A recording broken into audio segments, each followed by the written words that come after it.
My name is Lillian, and for 30 years, I lived what I thought was a perfect life. Our big house just outside the city limits was my haven, a place where happiness seemed to bloom endlessly. My husband, Tom, was my rock. Our son, Jake, was the light of our lives, a budding football star at his college.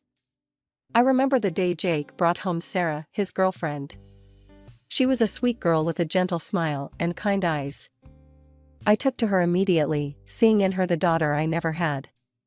They'd come over often, filling our house with youthful laughter and dreams of the future. As I watched them, I couldn't help but think about wedding bells and their future. They seemed so perfect together, so in sync. I'd already started thinking of Sarah as part of our family. As the days passed, I noticed Jake becoming increasingly excited about something. He'd burst into the house after practice, practically vibrating with energy. At first, I chalked it up to his passion for football and his relationship with Sarah. But there was something different about it, something I couldn't quite put my finger on. One evening, as I was preparing dinner, Jake bounded into the kitchen, his eyes shining with enthusiasm. "Mom, guess what? I'm going to a competition in the neighboring state." I turned from the stove, smiling at his excitement.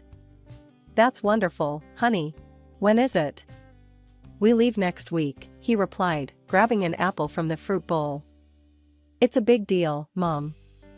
Could be a real game changer for my career." Something about his demeanor struck me as odd. Jake had been to many competitions before, but he'd never been quite this keyed up about one. "Are you okay, Jake?" I asked, studying his face. "You seem different." He waved off my concern with a laugh. "I'm fine, Mom. Better than fine. You don't need to worry about me. This is just a really important opportunity, that's all." I nodded, not entirely convinced, but willing to let it go. "All right, sweetie. Just remember, you can always talk to me if something's on your mind." 3 long months passed, and Jake was still gone. At first, I wasn't too concerned. These competitions could sometimes run longer than expected, especially if the team was doing well. I called him regularly, and each time, he assured me everything was fine. "The competition's just lasting longer than we thought, Mom," he'd say. "Don't worry about me." I believed him. After all, Jake had never lied to me before. Why would he start now? Still, as the weeks dragged on, I couldn't shake the feeling that something wasn't quite right. One evening, as Tom and I sat on the porch, I voiced my concerns. "Don't you think it's odd that Jake's been gone so long?" Tom sipped his coffee thoughtfully. "It is unusual, but if he says everything's okay, we should trust him. He's a grown man now, Lil." Finally, after 3 months, Jake returned. But the bombshell he dropped on us was nothing I could have prepared for. "Mom, Dad," he announced one evening, "I've decided I want to live separately. I'm going to rent an apartment." I exchanged a surprised look with Tom. This was unexpected, but not entirely unreasonable. Jake was an adult, after all. "If that's what you want, son," Tom said, "we support your decision." I nodded in agreement, albeit with a hint of sadness. Our baby was really growing up. "Just know you're always welcome here, Jake." Over the next few weeks, Jake rarely visited. Instead, he'd send messages, often asking for money. Each time, I'd transfer the funds, hoping it would help him become more independent. I tried to ignore the nagging feeling that something had changed in our relationship. Then came the phone call that would turn our world upside down. "Mom," Jake's voice crackled over the line, "I'm coming over tonight. I've got some important news to share. And I won't be alone." My heart leaped with excitement. Could it be? Were Jake and Sarah finally taking the next step? "That's wonderful, honey," I exclaimed. "I'll cook up a special dinner for us all." As I hung up the phone, I turned to Tom with a wide grin. "I think our boy's finally going to make it official with Sarah." Tom chuckled, pulling me into a hug. "Well, it's about time. They make a great couple." I spent the rest of the day in a flurry of activity, preparing Jake's favorite dishes, and setting the table with our best china. This was a momentous occasion, and I wanted everything to be perfect. As evening fell, I heard a car pull up in the driveway. My heart raced with anticipation as I smoothed down my dress and went to open the door. But the sight that greeted me was nothing like what I had expected. Jake stood there, all right, but the woman by his side wasn't Sarah. This girl was a stranger, strikingly beautiful, dressed in bright, provocative clothing that seemed out of place for a family dinner. "Mom," Jake said, his voice oddly flat, "I'd like you to meet Veronica, my wife." The world seemed to tilt on its axis. This couldn't be happening. It had to be some kind of cruel joke. But the defiant look in Jake's eyes and the smug smile on Veronica's face told me it was all too real. We all moved to the dining room in a daze. As we sat down at the table I'd so carefully prepared, I couldn't stop staring at Veronica. She was beautiful, yes, but there was something cold in her eyes that made me uneasy. Jake, seeming oblivious to the tension, launched into a description of their wedding. "We had an amazing ceremony at that new upscale venue downtown. You should have seen it, Mom. The flowers, the music, everything was perfect." Each word felt like a knife twisting in my heart. "How could you celebrate your wedding without the people closest to you?" I asked, fighting back tears. Jake's face hardened. "The closest person to me is my wife," he declared. "I want to make her happy." Veronica raised her head, a smug smile playing on her lips. Jake continued, his voice softening slightly. "Veronica's parents abandoned her years ago. Her grandmother raised her, but she passed away recently. I didn't want Veronica to feel lonely at our wedding, so we decided not to invite any relatives. We celebrated with just our friends." I sat there, trying to process this information. Then a thought struck me. "Jake, what about Sarah? What happened with her?" Jake shifted uncomfortably in his seat. "I left her," he mumbled. She cheated on me." I couldn't believe what I was hearing. Sweet, kind Sarah, cheating? It didn't make any sense.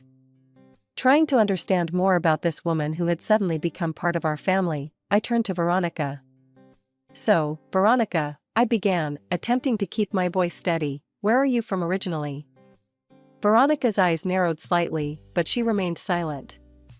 Undeterred, I pressed on. "What do you do for a living? Are you working somewhere at the moment?" Again, Veronica avoided answering, her lips pressed into a thin line. "Perhaps you could tell us a bit about your interests? What do you like to do in your free time?" I tried once more, desperation creeping into my voice. At this, Veronica abruptly stood up. "I'm not obliged to discuss my personal life with outsiders," she announced haughtily. "We're leaving." Without so much as a thank you for the dinner, she strode towards the door. Jake jumped up to follow her, pausing only to ask me to pack some food for them and transfer money for their honeymoon. As the door slammed behind them, Tom and I sat in stunned silence. The next day, still reeling from the previous night's events, I decided to call Jake. I needed answers, needed to understand what was going on. But when the call connected, it wasn't Jake's voice I heard. "Jake's busy right now," Veronica's cold voice came through the speaker. "He can't talk. But you can send money for our honeymoon to his card. We have nothing else to discuss with you." The line went dead. I stood there, phone in hand, shock giving way to a deep, aching sadness. What had happened to my sweet boy? And how had this woman gained such control over him? With a heavy heart, I transferred several $1,000s to Jake's account. It was all I could do, the only way I could still feel connected to my son. Weeks passed, and life settled into an uneasy rhythm. Tom and I tried to come to terms with Jake's sudden marriage, but the silence from our son was deafening. Then, out of the blue, my phone rang. It was Jake. "Mom," he said, his voice brimming with excitement. "I've got amazing news. Veronica's pregnant. We're going to have a baby." My heart leaped. A grandchild. Despite everything, joy surged through me. "Oh, Jake, that's wonderful news. Yeah, it's great, he continued, his tone shifting slightly. But, we need some help. Preparing for a baby is expensive, you know? I transferred a substantial amount to Jake's account, my heart full of hope. Maybe this baby would bring our family back together. A few weeks later, I was tidying up the living room when I heard a car pull up. To my surprise, Jake and Veronica burst through the front door without knocking. Veronica strode past me, her eyes scanning every corner of our home. "This house will do nicely," she declared, her tone matter of fact. "I'm sorry, what?" I stammered, confused. Jake stepped forward, his face set in determination. "Mom, we've decided that we're going to live here. You and Dad need to find somewhere else to stay." I felt as if I'd been slapped. "What are you talking about? This is our home." Veronica turned to me, her eyes cold. "For the proper development of our child, we need freedom and space. This house is perfect." Anger bubbled up inside me. "Absolutely not. This is our home, and you can't just demand we leave." Veronica's eyes narrowed dangerously. "Fine. But you can forget about having any relationship with your son or your future grandchild." Before I could respond, they turned and stormed out, leaving me standing in shock. From that day on, my phone was flooded with messages from Jake. Each one demanded we give them the house, each one more insulting and threatening than the last. I couldn't believe the cruel words coming from my son. What had happened to him? 2 weeks of this torment passed, before Jake showed up at our door again. His face was contorted with rage. "You need to give us this house," he shouted. "Veronica's threatening to divorce me if you don't.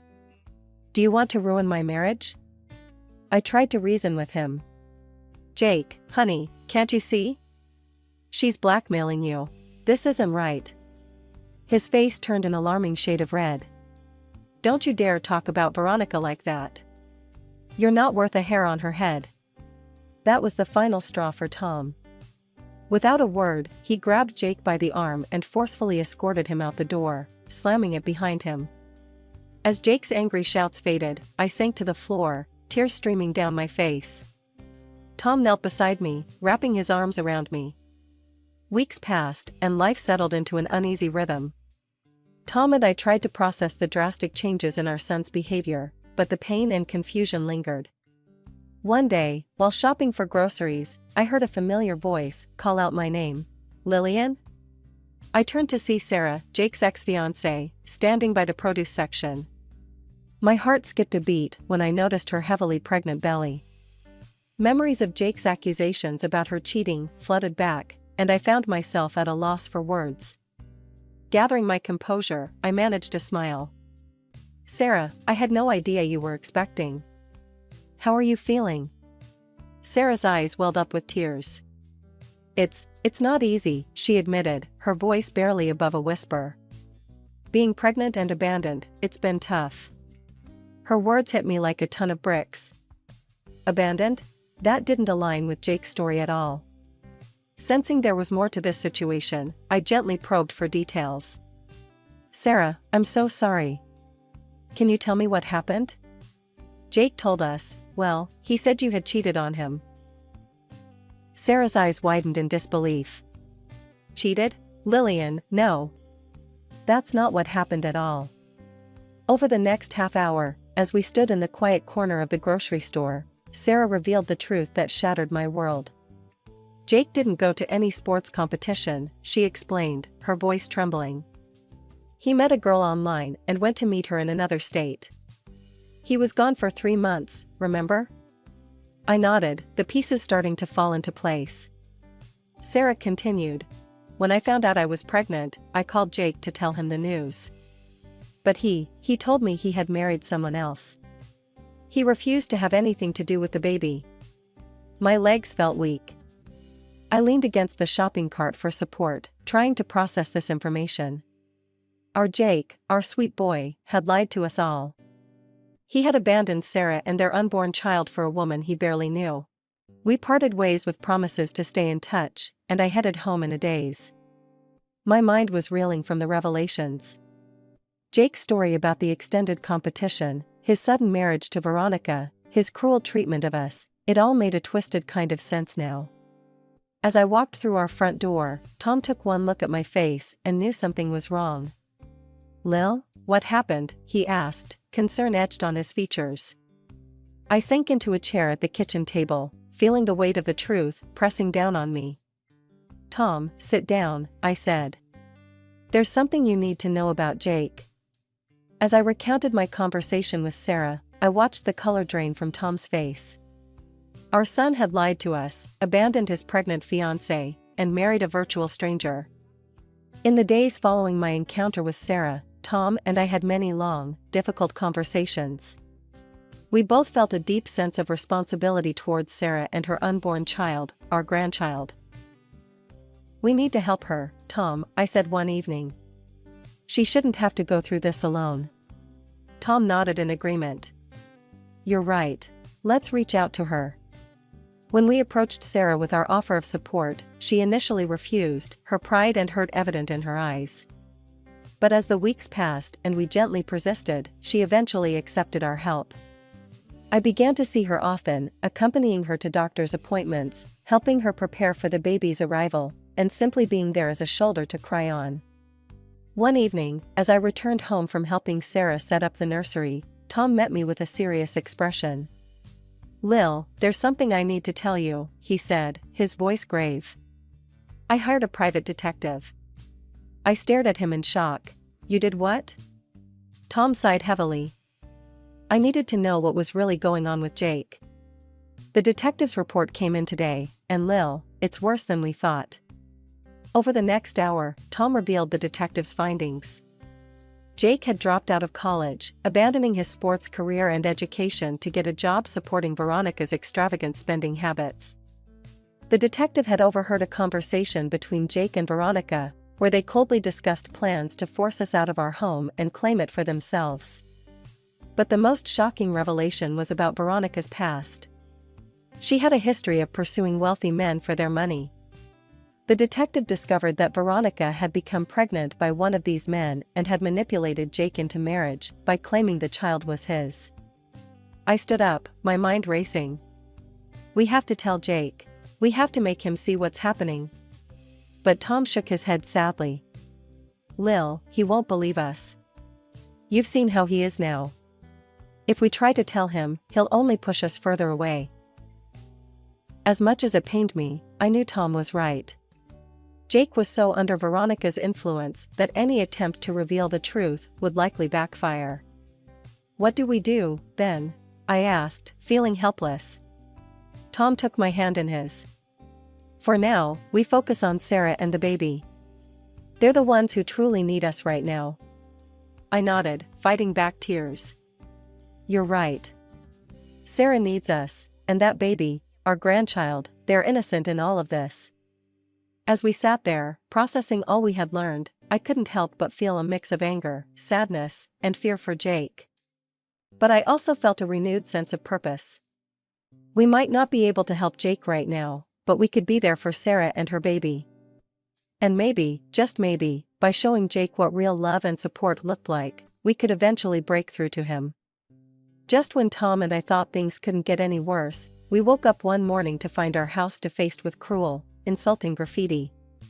"Greedy oldsters, selfish bastards," and other hurtful words were spray-painted across our walls in angry red letters. Shocked and hurt, we immediately called our neighbor across the street, who had outdoor security cameras. We watched the footage with heavy hearts, witnessing our own son vandalizing our home in the dead of night. The sight of Jake, sneaking around like a common criminal, left us speechless. We didn't confront Jake about the graffiti. Instead, we quietly painted over the hateful words and put our house on the market.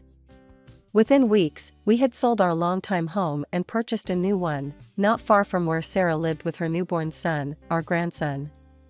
The day Sarah brought little Thomas home from the hospital was bittersweet. As I held that tiny bundle in my arms, my heart swelled with love and broke simultaneously. This was my grandson, Jake's son, yet Jake wanted nothing to do with him. Weeks passed, and we settled into our new life. Then, out of the blue, my phone rang. It was Jake, calling from an unfamiliar number. "Mom," he shouted, his voice filled with rage. "What the hell is going on?" I went to the house and there are strangers living there. They threatened to call the cops on me. I took a deep breath, steeling myself. "Why did you go there, Jake? To vandalize our home again?" There was a moment of stunned silence on the other end. "That's right," I continued, my voice steady. "We know it was you. We sold the house, Jake. And we've cut you out of our lives." Jake's shock quickly turned to anger. "You can't do this to me," he yelled. "Veronica might leave me because of you. I'll never see my son." I couldn't help but laugh, a sad, hollow sound. "Oh, Jake. That child isn't yours. Veronica lied to you." "What are you talking about?" he sputtered. "We hired a private investigator, Jake. We know everything. About Veronica's past, about her lying about your paternity, about your plans to take our house. I'm sending you the evidence now." As I hit send on the email containing the detective's report, I heard Jake's sharp intake of breath. "You're a fool, Jake," I said, my voice softening slightly. "You abandoned Sarah and your real son for a woman who's been lying to you from the start. I hope one day you'll realize what you've thrown away." With that, I hung up the phone, my hand shaking slightly. 6 months passed in a blur of baby giggles, sleepless nights, and newfound joy. Tom and I had settled into our roles as doting grandparents, cherishing every moment with little Thomas. Our new home, though smaller, was filled with more love and laughter than we'd experienced in years. One sunny afternoon, as we sat on our porch watching Sarah push Thomas on the swing we'd installed in the backyard, our neighbor walked by with some surprising news. "Did you hear about Jake?" she asked, her voice low. "Word is, that wife of his up and left him. Apparently, she handed their child over to her parents, turns out she wasn't an orphan after all, and ran off with some wealthy man she met." Tom and I exchanged glances, a mix of emotions washing over us. Despite everything, a part of me still ached for the pain Jake must be going through. Later that evening, as if summoned by our thoughts, Jake called. His voice was a far cry from the angry, demanding tone we'd grown accustomed to. Instead, he sounded broken, desperate. "Mom," he sobbed. "I'm so sorry. For everything. Please, can we start over? I know I'm still your sole heir. I can change, I promise." I closed my eyes, feeling a familiar ache in my chest. "Oh, Jake," I said softly. "I'm sorry you're hurting. But you need to know, your father and I have changed our will. Everything we have will go to Thomas, your son, the one you abandoned." Jake's sobs turned to shouts. "No. You can't do that. I'll go back to Sarah, we can start over." "Goodbye, Jake," I said firmly, and ended the call. Tom found me on the porch swing a little while later, staring out at the setting sun. He sat beside me, taking my hand in his. "You okay?" he asked gently. I nodded, squeezing his hand. "I am. It's not the ending I would have chosen for us, but I think we're exactly where we're meant to be." And we were.